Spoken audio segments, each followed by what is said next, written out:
We're in Way Media.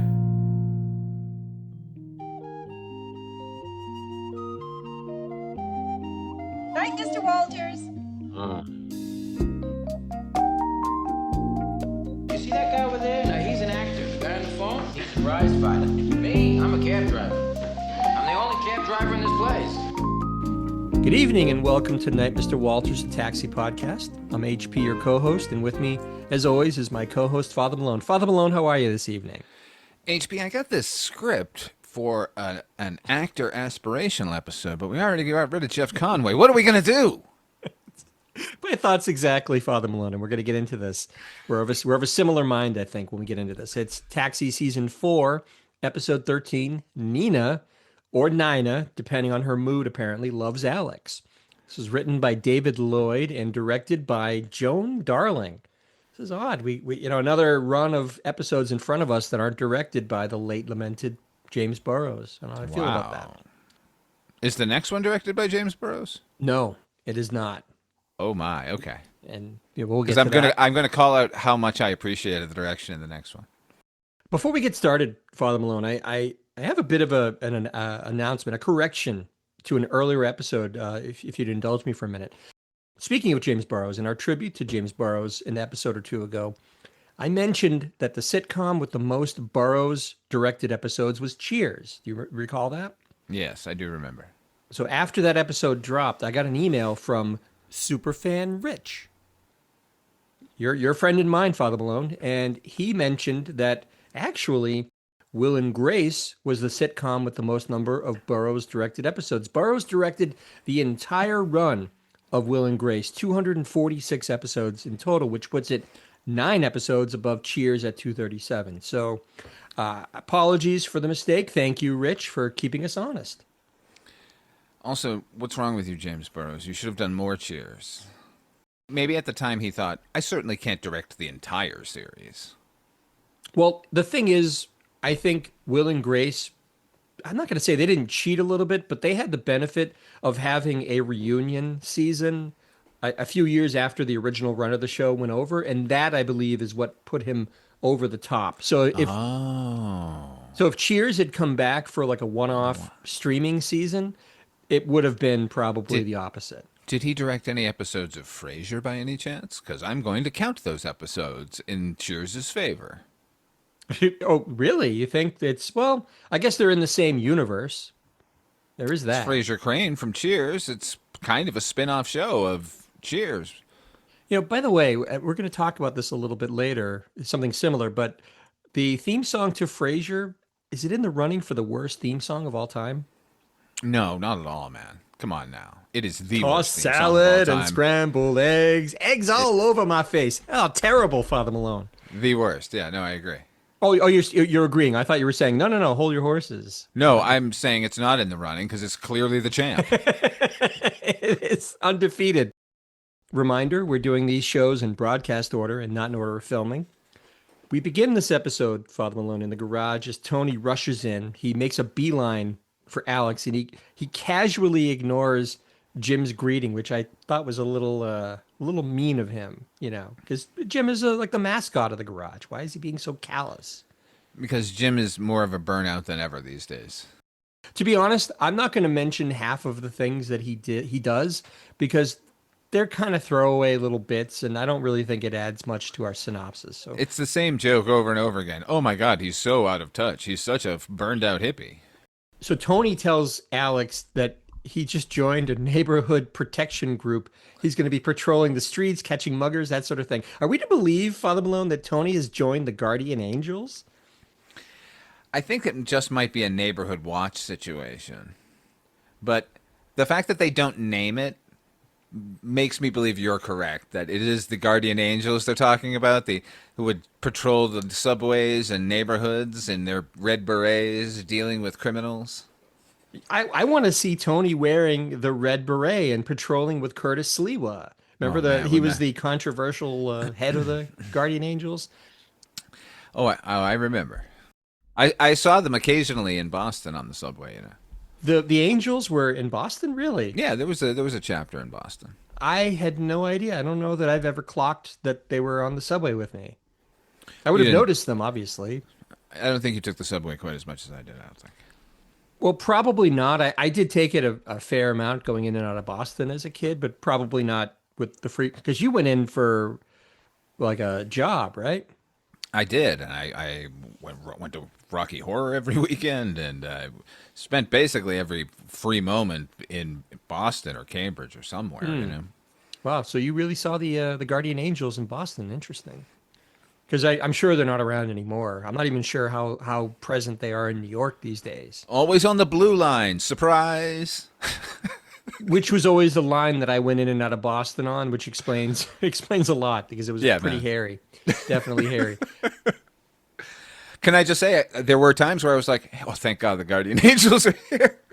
Well, I'm not going to say that the Guardian Angels didn't serve a purpose or fulfill a need because, especially in New York at that time, it was the Wild West. This was before Times Square became a tourist paradise, and it was a little dicey. You shouldn't be there after dark or be on the subway after dark. Now it's a little bit better. I still don't know that I'd be gallivanting around Manhattan at 3 in the morning, but it's comforting to know that the Angels were there.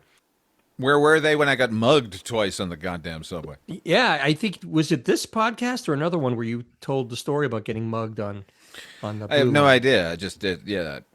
Once it was just a book they stole of mine, but the other time it was, well, my wallet. You know.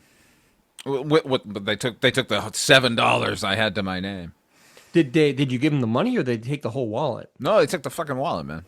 See, I'd be like, look, guys, let me just give you the fucking money. You can see I have no more money. There's no secret pockets, but let me have my credit cards for God's sake. No, man. When there's like 8 of them, my thought was, here, you can just take that. That's cool.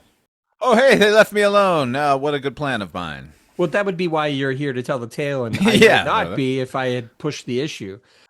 Oh, fellas, look, I got baby pictures in here. That's right.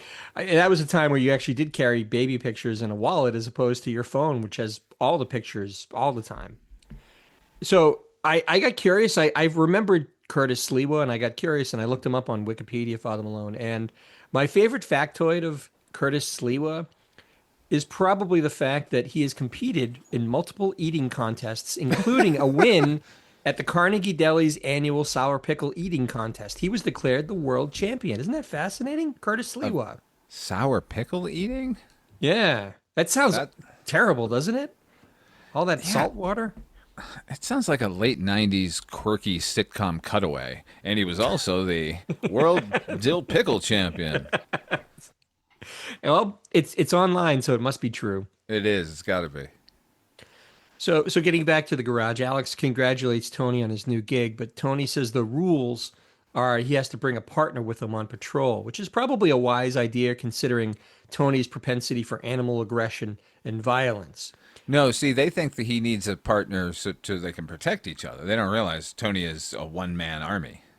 Tony is like Wolverine made manifest. Yeah, man. He's going to go berserk. I think if they knew anything about Tony at all, they'd say, and Tony, you do what you do.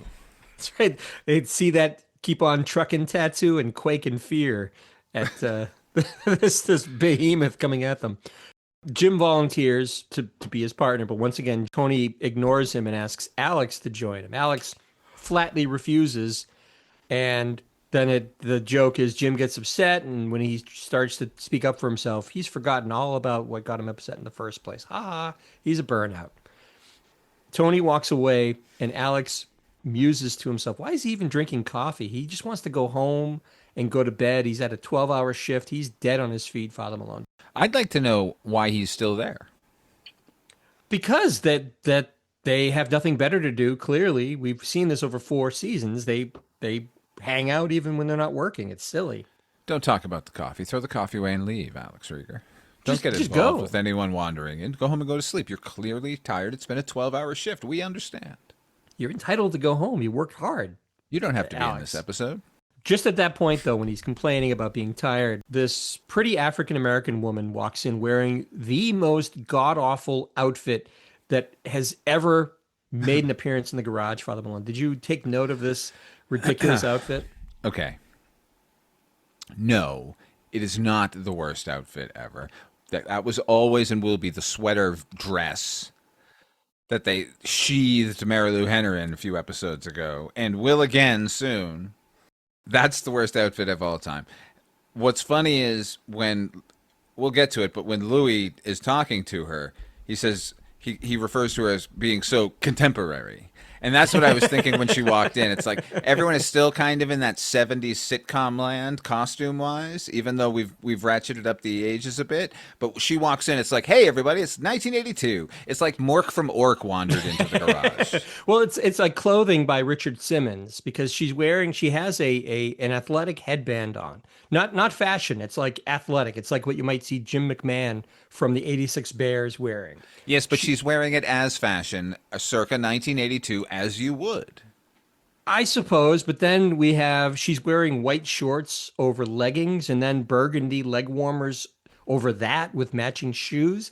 Yes, once again, 1982. Where were you? Did you not see these people? No, I didn't, I guess, or maybe I just didn't. I chose to block that out of my mind because I was just assailed. So funny. You think this is like a costume? Like this is how people were dressing, man. I guess Louis had it right. She's very contemporary. So Louis, speaking of Louis clocks her coming in, and she announces that she's Nina Chambers, Louis' new driver. By the way, interesting that we have the surname Chambers. Oh, I love that. Well, because I assume David Lloyd wrote for Cheers as well, right? I don't know. Be interesting to note that. I guarantee you he must have. We had a Ernie Pantuso, didn't we? Or we had at least a Pantuso. We had Ernie Pantuso several times. We had him as Tony's trainer, and wasn't he also like a loan shark in the neighborhood, Pantuso? Yes, that's right. With the Tony was his muscle there for a while. He ends up giving him a Tony. Yeah. Oh no, an right. Emmy award. He gives him an Emmy award. It would be funnier if it was a Tony to Tony. Yeah. So we're getting these little breadcrumbs about Cheers, which I think is kind of cool. So she says she's Louis' new driver, and Louis gives her a quick rundown about how things are in the garage, specifically Louis' good and bad side. And Alex makes a joke at Louis' expense, which completely catches Nina's fancy. She all of a sudden thinks that Alex is so funny. It's amazing. It's not the funniest joke ever. No. This whole moment. This is a moment of attraction, right? She heard the joke and then she turns and sees him and goes, "Oh my God, that was the funniest thing I've ever heard. Oh my God, look who it's coming out of. I'm in love." She gets she gets very focused and obsessed with Alex very quickly, and well, let's get into it. So Alex walks over and introduces himself to Nina, and then she corrects him about how to pronounce her name. She says it's Nina, which immediately earned my annoyance because Oh boy. it's not Deborah, it's Deborah, that kind of thing. Yeah, there's that actress Gillian Flynn. She was on Community. Oh yeah, I remember. Yeah, but she pronounces it Gillian, and that makes me hate her, even though I love everything else about her. Gillian doesn't roll off the tongue half as Gillian nicely as Flynn. Jillian makes me think, a nice, warm, fun person. Gillian sounds like it puts me in the mind of the creature from the Black Lagoon. Gillian. I hate that association. Well, I would think Terry Gilliam before I thought the Gill Man. And by the way, don't pick on the Gill Man. The Gill Man is awesome. He is awesome, but he's a not friend exactly, of mine. He's not a warm and cuddly, not as warm and cuddly as Jillian might be. Then Alex introduces her around to Jim and Elaine, but then weirdly, Nina corrects Elaine by saying it's Nina. So two different people, she's given them two different names. I'm like, what the hell is going on here? Nina is a quirk fest. She's like what might later be known as the Manic Pixie Dream Girl, because she kind of comes in and goes nuts. Absolutely. Right? Yep. She's just full of energy and thought, and we should do this, and everything great and positive and wonderful. Life should be lived. Come with me and live it. She gushes about how it's her first night driving a cab. It's going to be so exciting. I'm already exhausted. The actress comes off, to me, Father Malone, like a stage actress acting too big for television. And I did the research and I was proven right. The actress's name is Charlene Woodard. You know her. Of course. From what? I know her from Hair. She's one of the singers in the White Boys Are So Groovy, that whole thing. Sure. And then she's Mr. Glass's mom in Glass and Unbreakable. Get out of here! Wow, No, I man. didn't catch that. No, she's been everywhere and everything. She's been in a ton of fucking television series. Like she's a working actress, man. I really like her. I think what she's doing here is giving what they wanted, which is the manic energy, but it's the most annoying energy you could possibly get. I don't think she's doing a bad job at being the most annoying person in the world, but that doesn't reflect who she is as an actress. She's really good. See, I focused on her early work, which was all stage. She made her name in the original company of Ain't Misbehavin'. Yeah, Like yeah, you yeah. said, she was in Hair. So to me, that read as Oh, that she's just all theatrical. Yeah, yeah. no. Long career in front of the camera. All right, that's fair. I'll take that back. I'll take that back. But you will agree though that she's like the most annoying whirling dervish in the whole fucking episode. Oh yeah, I hated her. She's supposed to be set up as this romantic foil for Alex, but all I kept thinking was Alex is right to keep rebuffing her advances because who Yeah. could deal with her? She just seems like a lot. That was my thought too. Like they made it really easy for Alex to be like in the right here. This isn't an Angela situation. Which they could have made it too. If they had made this girl like really sweet and earnest and not in any way manic, then this would have been an interesting episode. It would have been a better episode. I'll go one further with. I agree. Like it should have been. You should have been conflicted about Alex's feelings towards her because they make, like you said, they make it so easy for her to be rejectionable, if that's even a word. But yeah, we'll continue here. Nina continues to, she relates all the wonderful things she'll be privy to as a cab driver. She's going to see people on their first dates, on anniversaries, all the happy people, to which Alex grumpily suggests that, what are you driving, the borough of Oz? Like he makes this joke at her expense. Alex announces he's going home and Nina immediately confides to Elaine that Alex is very cute, which she's like 25, 26 years old. Alex is what, in his 40s by this point? Yeah. I have less of a problem with the age difference in the fact that she got grumpy, shitty attitude Alex. She didn't walk in on Alex like when he's being Mr. Positive and helping all of his fellow cabbies or anything. He got like, fuck everything, fuck you, fuck this job, I want to fucking go home. And then like, we're going to get to the cab ride. He's even worse in a moment. Like, I could see like initially you see somebody and you just get that thing, right? It just happens sometimes. Doesn't matter who the person is, what their background is, whatever. You're just like, holy fuck, who is that? I need to know more about that person. That's fine. But come on. Like, once you start dealing with the person and you find out who they are. She gets Alex on one of his bad days where he's tired, he's grumpy, he's grouchy. He just wants to get home and just go to sleep. And he's not matching her energy in the least. He has no energy and she's a fucking nuclear fusion. Elaine seems initially taken aback by Nina's comment about thinking Alex is cute. It made me wonder, like maybe their European fling between Alex and Elaine is still on her mind because it caught her off guard. I think a little bit. What she says is like, no, I hadn't noticed. Of course I've noticed. He's very cute, is what she says.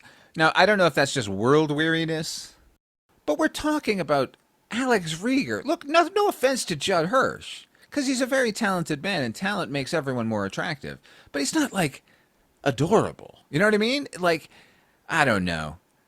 I may be crazy. He's just coming off like sour and acerbic and not good company at all. It's an odd moment. If Mick Jagger was not the front man of the Rolling Stones, he would have to pay for sex. You know what I mean? But the fact is, he's got that talent, and that makes him a fucking sexual dynamo. I think you're selling him short in his youth. I think he was considered handsome in his day. Oh, now come he's on. leathery Get outta here. and now he looks like a caricature of himself from his younger days. He has always looked like a mutated freak. He always looked like a melted human. Melted human. If you saw him on a street corner, you'd walk in the other direction. We'll agree to disagree. So at this point, Nina rushes over to Alex before he leaves and insists that she wants Alex to be her first fare. Fine, she'll drive him home. So we fade Romantic. But the ride is anything but, as we'll see. So we fade into the inside of the cab. Nina is prattling on. Ugh, Nina's a talker, man. She's very much a talker, and Alex is dozing in the back seat of the cab, and he's just trying to like catch a nap before he gets home. And she's talking about how sometimes she uses Nina, sometimes Nina. She just doesn't want to be pinned down, blah blah blah. But then when Nina, and this is where the Bobby thing comes into play, and I want to talk to you about this a little bit. She intimates that she's an actor. Alex perks up, but in disdain. He actually says, "Uh-oh, wait a minute, you're an Yeah. actress? Look, Bobby just left the fucking show, and already they've tried to fill the void with another aspiring actor." I just wrote, "Wow." Well, it is shorthand for crazy girl. Sure, but it seems like it's a little bit of a stomp on Bobby's legacy, such as it is. It does seem some 2 episodes after his finale of on the show where this exact story was being played out. They kind of buried it. It's kind of like a C plot thing. The fact that she is an actress and in an audition, and that's giving her worth and whatever. But it's still the same fucking thing that they just did. And you're right. Like, I don't know. Maybe they were just like, well, we can't give it to Bobby again. I honestly don't know. Like, where there was a story editor, wasn't there? Like, somebody didn't say, didn't we just do this? It just felt very conspicuous to me that even though there's no chance that she was going to become a regular player, this is just a one-off episode. But still, it's a little odd that they kind of fill this. Like, actor why couldn't void. they have just picked any fucking occupation? Like, like She what could have is just said trying- she wanted to be a cartoonist, or she wanted to be an artist, or she wanted to be Yeah. a musician, a trying to singer. get into She the could have been a writing singer. program at wherever? Was that maybe it's a slap at Conaway? You never know. She mentions some TV work, and then this was odd. This Alex kind of comes out of his sort of stupor and says, "Yeah, and this is a direct quote from Alex. This isn't me. This is Alex." He says, "Yeah, every script they sent you had you saying either jive turkey or say what, sucker," which earns a hearty laugh from Nina because that it confirms, like, in her mind, she knows, he knows what I'm talking about. It just was weird to hear those words, jive turkey and say what, sucker, coming out of Alex Rieger's mouth. It ain't cool being a jive turkey so close to Thanksgiving. That is Trading Places right there. One of my favorite scenes of that movie. Oh, jive turkey. Listen, he's not wrong. The laugh is earned because, Hollywood Shuffle would come out with, like, what, 5 years after this movie? They're still saying the exact same thing. True, and actually, it may even seem a little prescient because I don't recall this being widely discussed or brought up until movies like Hollywood Shuffle came out, or even, well, when did Eddie Murphy do White Like Me on SNL? It was around this time, right? This is the exact same time. Yeah, 81, Okay. 82, right? So I guess they were starting to bring this kind of thing to light. Well, my God, black people were actually getting featured parts in things, so they could actually have a voice and say these things that nobody was discussing. Sure, and that's all great. It just like it was weird, if no other reason than it was Judd Hirsch speaking in sort of like pigeon jive, if you will. Finally, Alex asks if they can just be quiet so that he can sleep. But then, just as he lays down in the back, for some weird reason, she jerks the wheel back and forth, purely, apparently, just to annoy Alex or wake him up. Okay, look, that I understood. We've all done that. You what? You've jerked the wheel to We've all annoy jerked the someone? wheel when an uncooperative passenger has fallen asleep during a conversation. Sure, who hasn't? I haven't. That's who. I never. Why would I do that to piss off the person I'm driving with? Sometimes you got to take steps, HB. I don't know. It sounds like an odd relationship if you're resorting to driving shenanigans to wake somebody up. You know what? I could explain more, but I think I'm just going to leave it as is. We'll leave it there. Let's let it hang. That's fine. Alex once again says he's just too tired to participate in a would-be actor's conversation. As we cut to B-roll of someone hailing the cab, it's raining now. And we cut inside of the cab as two high school kids, a boy and a girl. They're dressed in like prom outfits, like a cheesy tux and a prom dress. And they're toting a prom decoration. Nina tells them they can get in, and Alex, don't worry about Alex. He's just a driver that she's driving home. The boy, at first I thought the boy was the guy from Caddyshack, the rival caddy. Hey, you ain't getting no coke, like No, he was the kid from Meatballs 2. He was, but Flash Fanucci or something like that. but what I knew him better from, I remembered him in that because he boxed or something in that movie, right? He was like, Yes, that was the he was a event he boxer. boxed in. He was in a So- ton of series that lasted like one season too. Well, you know what he was in that I actually remembered because I loved this show was he was in season 2 of The White Shadow. He played New York transplant Nick Vitalia. And by the way, we talked about this earlier, but when people mention the greatest TV theme songs of all time, Father Malone, they'll bring up the Rockford Files, they'll bring up Taxi, they'll bring up Mission Impossible. But for my money, the theme to The White Shadow is right up there with the best, my opinion. And here it is now.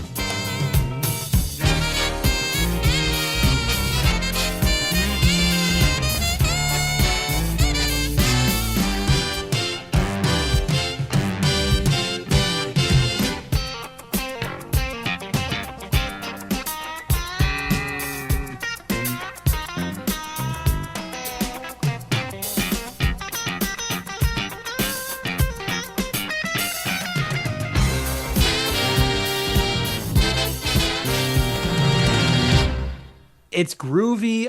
It makes me think of the show immediately. I can see all them playing basketball and Ken Howard raising his fist in triumph. It's a great show. It's a great theme. I agree with you. However, you did name the best one of all time. It remains the Rockford Files. Well, that's the commonly held. I mean, It you is. ask most people, they say that. Common? Yeah. Why wouldn't it be? It's the best. Sure. Anyone our age might say that. I think kids today probably would not agree with that. They'd probably say Phineas and Ferb. There aren't many like credit sequences anymore is the thing. So there's no like easing you into the show like, hey, here's a song with lyrics. Like, what would we do, baby, without us? like that kind of shit. Like, Yeah, that was Johnny Mathis singing that song. Did you know that? was it really? I was just It was. mangling Johnny Mathis. I'm so sorry. Johnny Mathis and Denise Williams sang that. Oh my theme song. God, what? This was a time when the theme song was a big deal. And you know what's a good one? Sometimes you want to go where everybody knows your name. If the goal of a theme song, a TV theme song, is to put you in the mindset of the show immediately and make you already see the show in your mind, I mean, it doesn't get much better than Cheers, right? What about the Golden Girls? Everyone loves that song too. Thank you for being a friend. I fucking hate that song, Father Malone. Whoa, strong reaction from HP.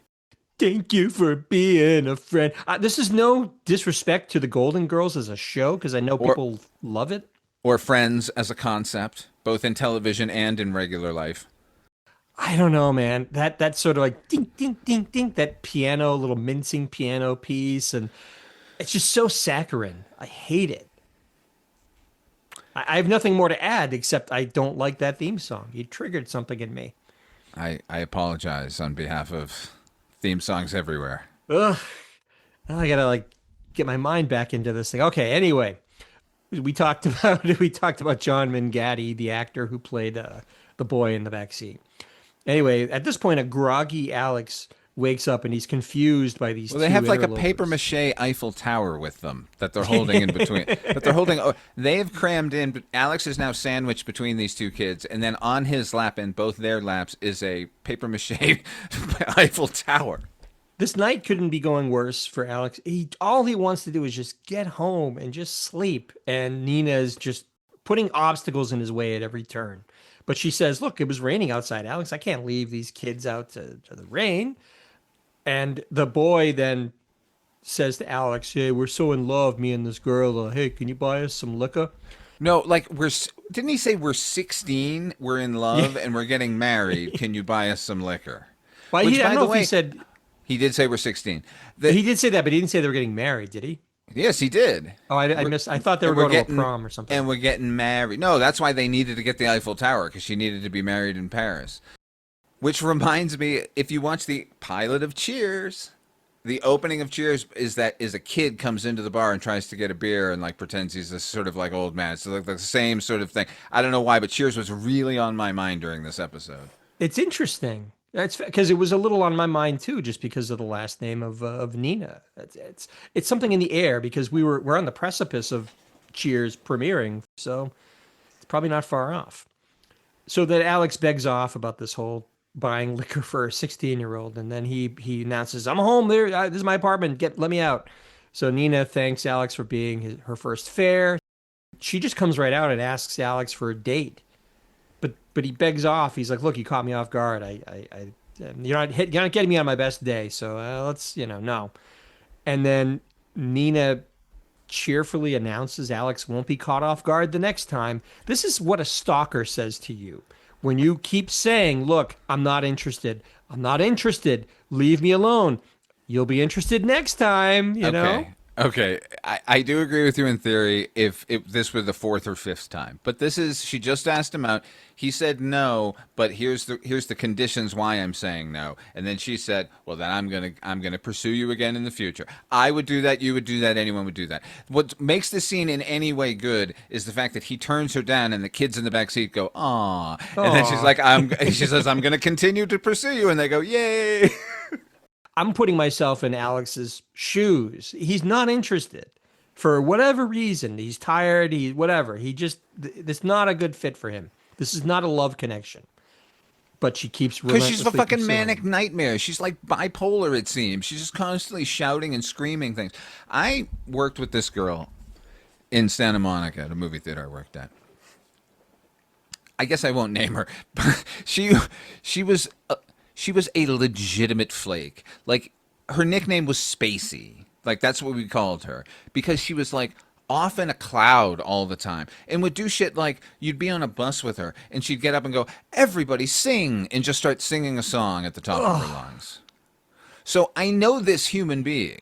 And Yeah. I know, and like I said, they're kind of letting Alex off the hook by making her this extreme. But it's not like this person doesn't exist, I guess is my point.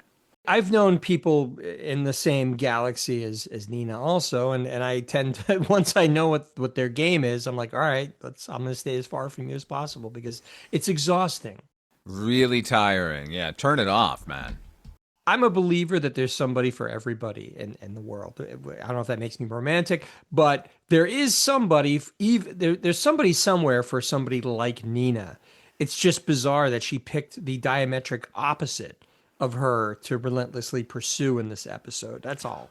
Well, I think that could work because you're manic and they're completely chill and they sort of balance each other out. So that there's a possibility there. The problem remains. They have written her character terribly and they have asked her to pitch her performance at a level of a Jerry Lewis like annoyance. True, and it makes me wonder. And you've brought this up in the past too. Like how might this have gone down differently if James Burrows was directing the episode? He probably would have brought her down to a more appropriate level of eccentricity, let's say, and it might I have worked a lot better. agreed with that. Yes, that you see and feel his lack of presence here. So then the next day, we fade into the garage. Nina comes in and she announces to Louis that she has a problem.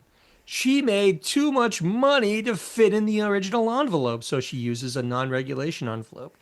This is actually, I thought was kind of funny. Louis is so delighted. He gives her like a big hug and says, "Nina, if you do this again tomorrow," he says, "you can go to Lost and Found and pick out anything you want." Which, have you ever? We've all seen like Lost and Found boxes that in like the subway or just these big public places like a garage.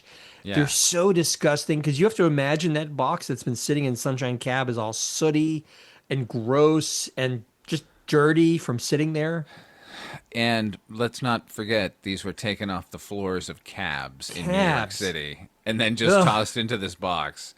They were not sanitized before they put in there. No, no one knows what sanitizing is. And you have to imagine that before they end up in that box, Louis has taken his pick of the best things anyway.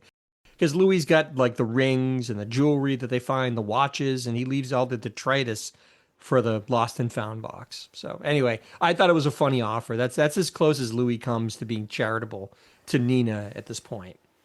So Nina goes over to Alex, who already adopts a defensive posture as he's sitting at the card table. She tells Alex that they should go out. But again, Alex is annoyed and he's tired after his shift, and he tries to explain to Nina that he doesn't date much. And they wouldn't really match each other's energy anyway. This is exactly what we've been saying because she's pitched so high. And then Nina walks away, and this is a little stalkery. She indicates that she's not done trying. Oh, Alex, don't think you're off the hook because I've only just begun. And I don't know, that to me that's a little bit scary. It's a little, Listen, if take the you hint. if she wasn't a loon, then this would just be charming. No, because I'm Like, reminded that's the thing of about every stalker case. I'm not defending stalkers in any way, shape, or form, by the way. But the sort of that's any romantic story can either be a dogged pursuit of love or a crazed lunatic trying to force themselves on another. It's the same story. It's just whether or not it's welcome. And sometimes it's, yeah. I didn't want anything to do with you when I first met you. And then you kept showing up and you kept proving what a different kind of person you were than what I thought you were. And now we're together forever. So I believe in both stories. Sure, and we've all heard the cliched story from Grandpa. Grandpa. He showed up at the restaurant I was working at every day for a month trying to get a date with me, and I turned him down until I said, "All right, your persistence paid off, and we've been married for 75 years." I don't know if that's so true anymore. I think people are a little more enlightened, and maybe a little more. Or just scared, thanks to You're the right. constant media coverage of stalkers. True, and let's not forget, a few seasons ago there was an episode that dealt with Tony, and who's the woman from Get Crazy who played the pill popping psycho cabbie who was obsessed with Tony and Gail wouldn't let him alone? Edwards. Gail Edwards. Gail Edwards, yeah, yeah. This is kind of a mirror episode of that. Wow, it is. So what's the problem with, they don't have any male stalkers in the show, right? It's all female stalkers? Like this group of male writers sitting around going, bitches, huh? Well, I wonder if maybe Donahue had a run of episodes dealing with female stalkers because we've already established. All the plots for Sexy Season 4 are taken directly from Donahue episodes.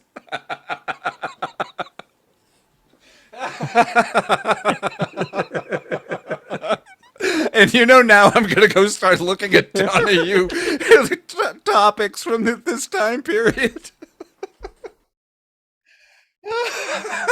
Stalkers, it's not just men anymore. It's women. Stalkers. Here on Donahue. Something like that. They're out of the kitchens. They're in the trees with binoculars. Women stalkers.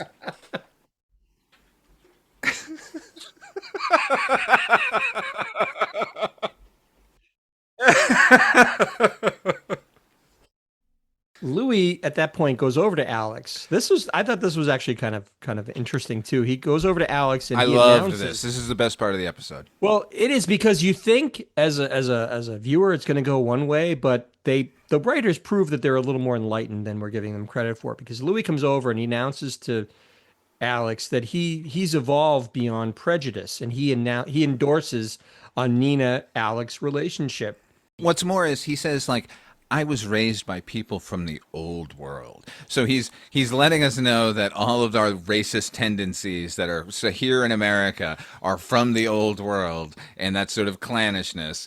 And now he's talking about their potential relationship. She's black, he's white. Is this where's he going with this?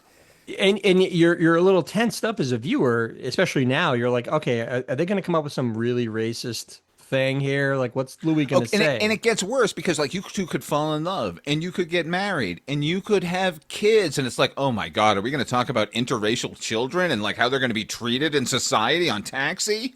It gets a little hairy. He the words he uses are he mentions the obvious problems with the matchup of Alex and Nina, and Alex says, "Yeah, what obvious problems?" And you think this is where maybe they'll. It's not going to get heavy, but you know you're expecting him to talk about the interracial situation. But no, Louis says if they had kids, like you said, like with her skinny body, I can't do this justice, but he says basically with her skinny body and your nose, Alex, the kids would just fall on their faces, and I think he even does like he makes the noise.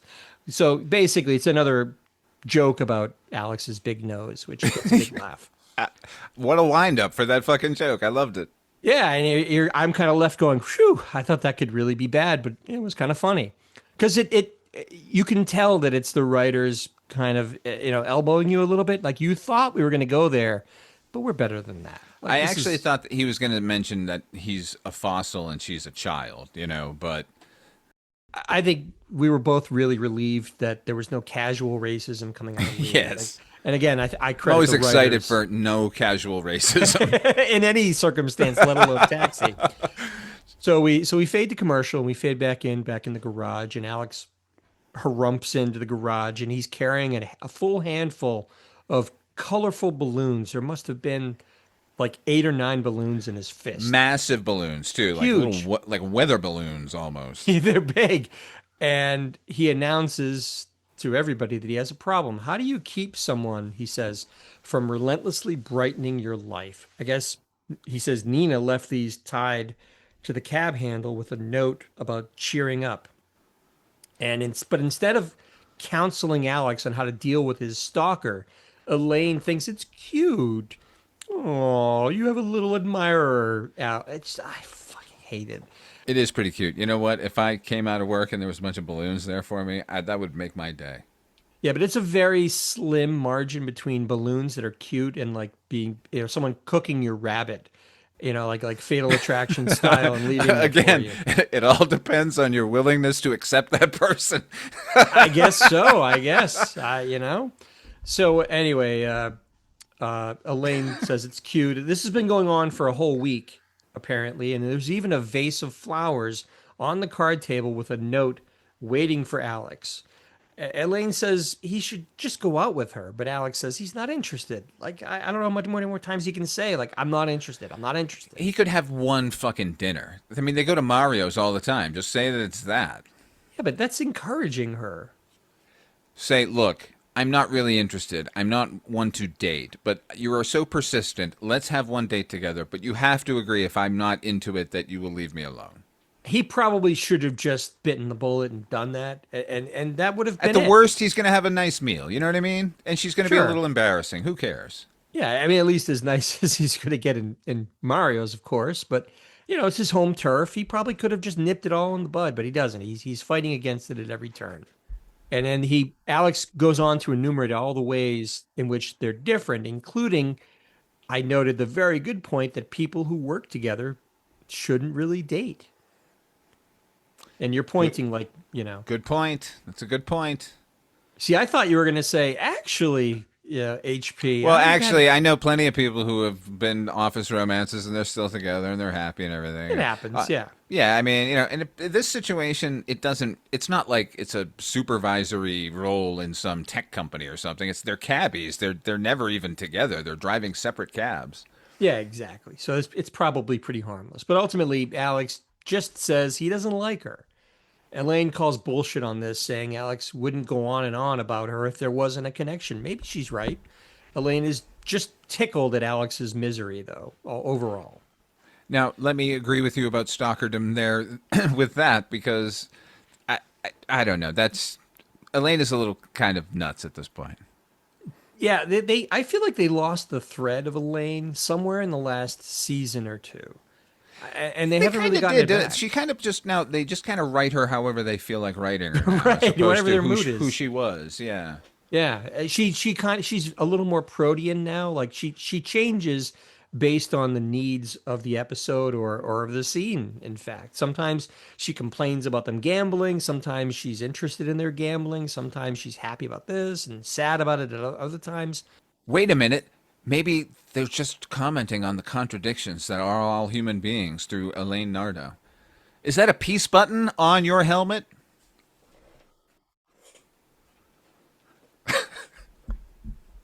That is a Full Metal Jacket reference for those of you.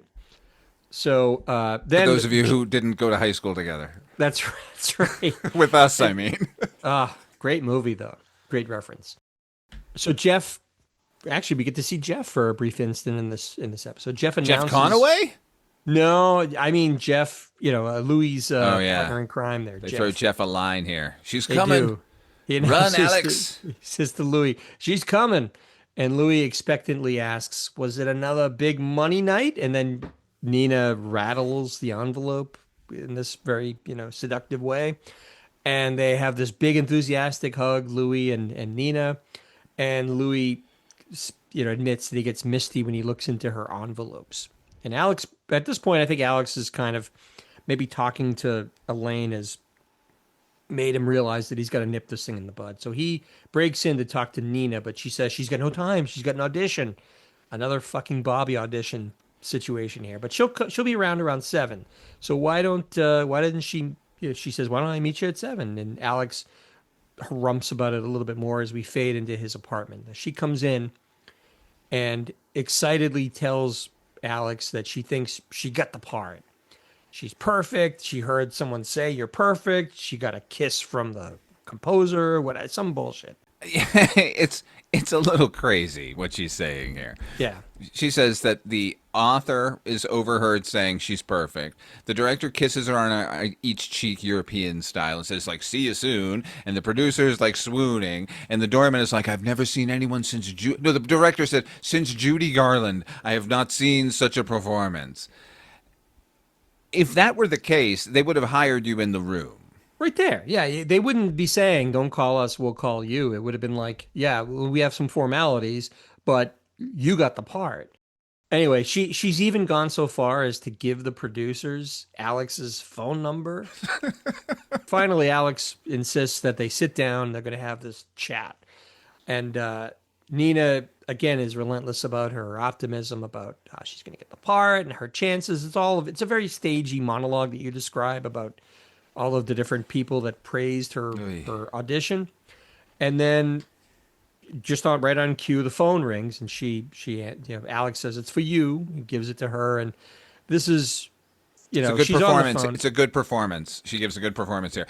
As you watch the light slowly dim in her eyes. I've been kind of hard on her performance, but I will agree with you here. She's on the phone, and she could not. She's still all smiles, and then as she talks, and she doesn't say much, you can see, like you said, like the light extinguished from her eyes, and she just she hangs up the phone before she said anything. That this isn't a situation like we've seen in other things where, well, guess what, I got the part. Like she doesn't have the part. She's crushed. This is the second phone call in the recent episode with Jeff Conaway.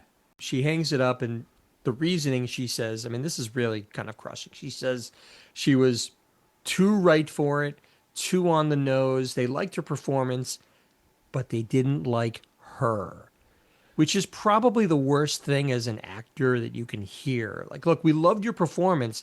We just hate you. You got to feel for her in that moment. I do, but I understand it. Oh, yeah. Well, we've spent this whole episode talking about how annoying she is. So, I mean, if she's really that good and she's really that perfect for the role, then wouldn't they just have had the conversation of, "You're going to tone all of this shit down, right? Because we can't deal with all of this." I mean, I've been around enough performers and artistic directors and whatever to know that conversation would happen before "we're not casting this person because we don't like her energy." well, they would have to be honest, because there's a lot on the line to hire somebody for one of these productions. Like, if it doesn't go well, then they're back to square one. They would have at least hired her to understudy, right? Yeah, hey, we're not totally convinced, but we'll give you the understudy and we'll see where it goes from there. They would have. The problem is they've sent out this up that she's so fucking good that we have to have this debate now about this thing, which is so silly because if this were just Bobby, they would have just said, they don't think I'm sexy. In this case, obviously they've hit her where it hurts because this is only confirming what she's been told throughout the whole episode, which is, I don't like you. I can't date you. I don't like you. So she's on the couch. She's crying at this point. Alex attempts to comfort her, but she says, look, you're right all along, Alex. And she, like I said, she's crying, but Alex gets her to realize, and Alex, his very inimitable way, that you should be, it's great that you almost got it. You should be happy that you got that far. And, so what? See? So you lost the part. HP, and see, this is why this relationship actually could work if she weren't that lunatic. If she were just a high energy, creative human, this is how it would happen. She's up when he's down, he's up when she's down, right? That's what it is. That's what it's supposed to be, give and take. And I would accept that, except we have evidence to the contrary in the episode with Dee Wallace, where she was an actress who Bobby knew. Remember, he fobs her Yeah. off on Alex, and Alex falls madly in love with her, despite the fact that she is manic and she's demonstrative and she's creative and she just says whatever's on her mind and she's childlike in a lot of ways. What is Nina if not a younger version of that character? Well, I don't remember her being this annoying. Well, she wasn't quite this annoying, but she certainly was also what you might call a handful. Sure. And she absolutely broke Alex's heart in that episode. That's true. Alex gets his heart broken a lot. I He can see one does. coming in the future. So anyway, he does his best to get her to realize that, look, you're 25 years old. He says to her, you get your whole life ahead of you. You're blessed. And they share a laugh, and that seems to pull Nina out of her funk a little bit. And then Nina Oh, comes to her sense. I loved this because he said, what you're looking for is magic, and I'm the least magic man there is. Right. Yeah. Well, that's Right. what, because they finally get to the nitty gritty, and that was his reasoning to her for why they wouldn't be a good match. And that Yeah. is good. His line is good. Like, look, you want magic, and I don't have that. I'm too old and too grouchy and too everything. I can't give you that. Because here's the thing, HP. Like, as much as I believe in the wear 'em down method of initial romance, I actually think that the person you're supposed to be with, it's what Nina initially got from Alex. It's that snap, and both people have to feel it. You know? Yeah. Exactly. There's an imbalance from the very beginning here. So Nina asks, after Alex says, look, I'm not magic. I think that's what you want, and I can't give you that. So she asks to kiss goodnight. And after they have this little tentative kiss, they actually have a really sensual kiss after that. And then Nina kind of comes out of it and confirms, you're right, Alex. There was no magic at all. And Meanwhile, Meanwhile, Alex is like, wait, do you want to talk some more? We can, like, now the tables have turned and Alex kind of you realizes, fucking idiot! You could have had a date a week ago, and she would have kissed you at the end of the night, and you would have went, "Hey, wait a minute! There's this whole other part of this relationship." Nina leaves an obviously aroused Alex. He's begging her to stay, but the spell is broken and she goes home, leaving Alex presumably to masturbate furiously and put himself to sleep. So that's the episode. That is Nina Loves Alex. Now we're gonna talk about yellow lights. What does a yellow light mean? We grade every episode on a scale from 1 to 5 yellow lights. 1 is the worst taxi episode. 5 is the best taxi episode. And also our custom, we throw it to you, Father Malone. What do you give Nina Loves Alex? I want to give it a 2, but it's not that bad. I'm going to give it a 3. I think there's enough in here to be an okay taxi episode. You know what? No, I'm reversing that. I take it back. There could have been something in this episode, and they squandered it. They made her perform like a fucking lunatic, and it's a recycled Bobby script, and although the Louis bit in the middle, that was clever, but I don't think it justifies the whole episode. I'm going to give it 2 stars, and the 2 stars are for the Louis bit, and because I like Charlene Woodard.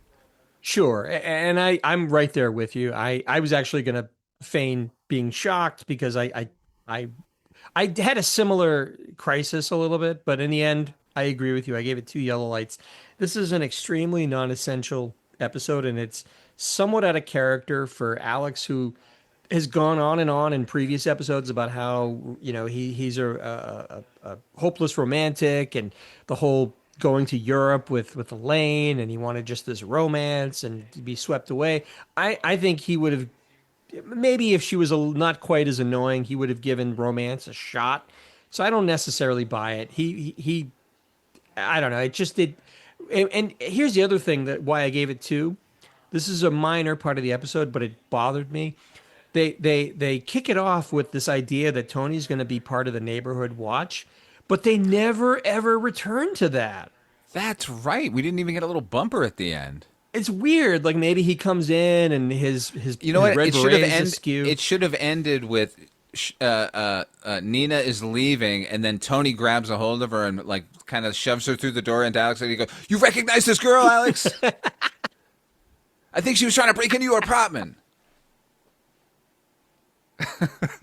But anyway, I just thought that was odd because they could have done something with that. Surely, like a runner through the whole episode. They've made more with less, but they just kind of let that go and they never returned to it. If that made room for the Louis joke, then I'm okay with not continuing with that B plot or C plot, really.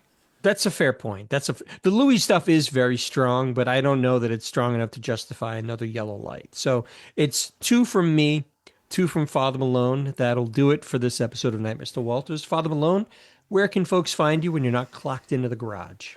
Go to midnight viewing on all your pod-catching vehicles. It's a show on twice a week. Every Monday, HP and I either are doing a fest or Mike White from the projection booth and I are talking about an anthology television series, horror television series. And on Friday, it's Father Malone's Weekly Roundup, where I talk about everything new and out there and just released. Father Malone is a busy bee. What more can he do for you? He's got content on content here. And now I'm doing it while scaring people, full time. That's right. You know what? Actually, unless you object, I would say anybody who is in Las Vegas, check out Universal Horror Unleashed. That's what it's called, correct? Absolutely, go there. I'm a scare actor at that particular venue, and it is fucking awesome. And that's all I can say. But it's amazing, and you're not going to find a better put on year-round haunted attraction. It's Universal fucking Pictures, for fuck's sake. For myself, as Father Malone said, I do a lot of work. We do fests. Father Malone and myself. Von Doom Fest is going on right now as we count down to Avengers Doomsday, the trailer for which just launched. And when you hear this episode, I think it'll be a couple of days old. So I'm sure you've all seen it more than half a dozen times like I have. Also, I host the Noise Junkies Music Podcast, and I have a Bandcamp site, hpmusicplace.bandcamp.com.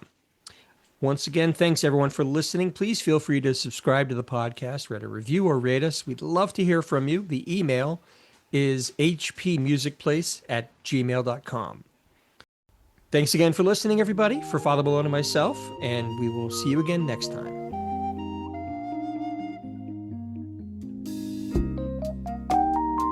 Night, Mr. Walters.